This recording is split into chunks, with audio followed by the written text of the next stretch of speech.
Dr. Holmes said whatever anybody believes in, it's just something they made up, and the only difference between them and us is we got a better imagination. Okay. Okay.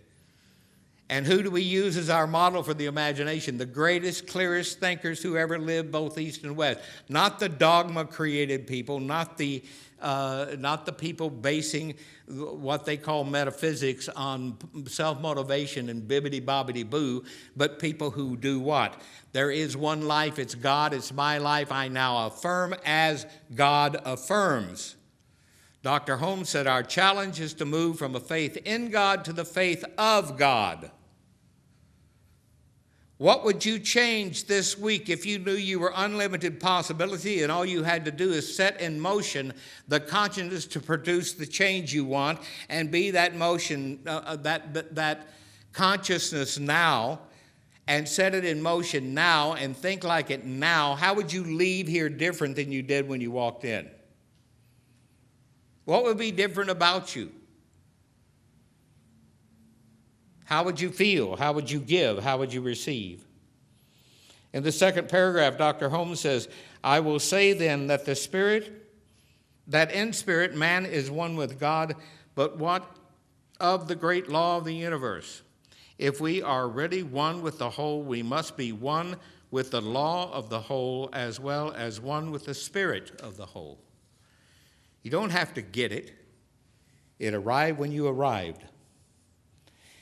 It's looking out of my eyes at you this morning and your eyes at me, and right now it's celebrating itself as us. But here's the beautiful thing. It's also celebrating the Baptists as them, and the Episcopals as them, and the Catholics as them, and the Jews as them, and everybody else as them.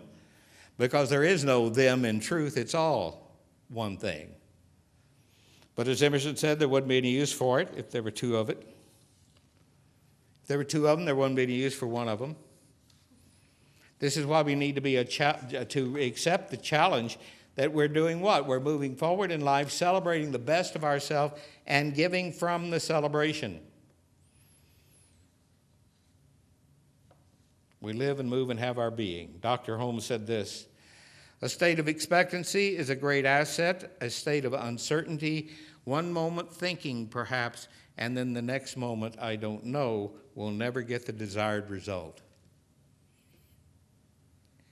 Either you believe it or you don't. Dr. Bitzer used to point out you're either practicing principle or you're not. But principle doesn't care what you do with it, so it will, principle, even if you're negative, principle will be involved in it and will produce the effect of a negative idea. Dr. Holmes says on page 34 of the Science of Mind textbook, the mind which we discover within us is the mind that governs everything.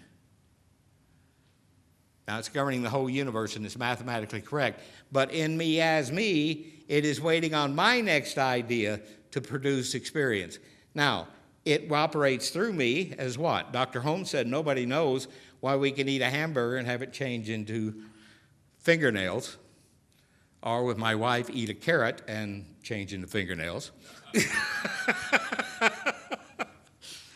Her fingernails are orange, by the way. No. So.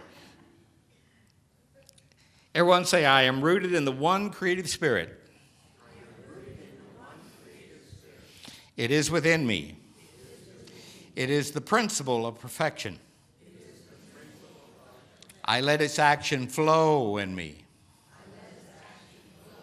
Unburdened by doubt, unburdened by fear,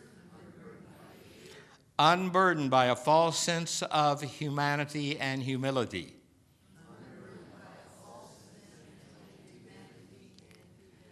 What are we told? Whatever you do to the least of these, you do unto. See, how are you treating the least of these in your life? The highest thing you have to accept, or you're accepting for yourself, has to filter through the lowest opinion you have of any person, place, or thing before it becomes your experience. How's that for a challenge to clean house? Okay. If I know this is true of me, I must know it's true of you, whether you know it's true of you or not, and I'm not going to greet what you know, I'm going to greet what I know. because I'm not going to wait for you to know it, for I honor what I know is true of you. Or anyone else. Everyone say, all that exists is of God. I rightly interpret my life, my relationship with goodness, the goodness of life, and I accept its fulfillment in the now.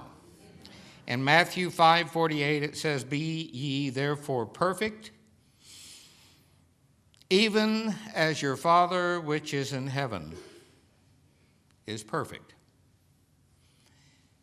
In heaven, which he said is where? Here. This Father, or power, our Father is just another word for the thing itself. I have my second year class, they have an assignment this week, and we're studying a part of the textbook on, we're dealing with mind-body relationship. And their assignment over the holidays was to take the portion of the textbook that they have and read it in first person and see what kind of experience they have with it. I have that child, give you that challenge. Go home and get out your textbook.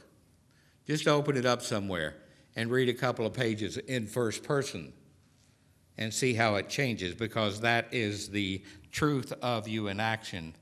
God is absolute. The manifest world of God is everything, because it's all God in action. And so we do what?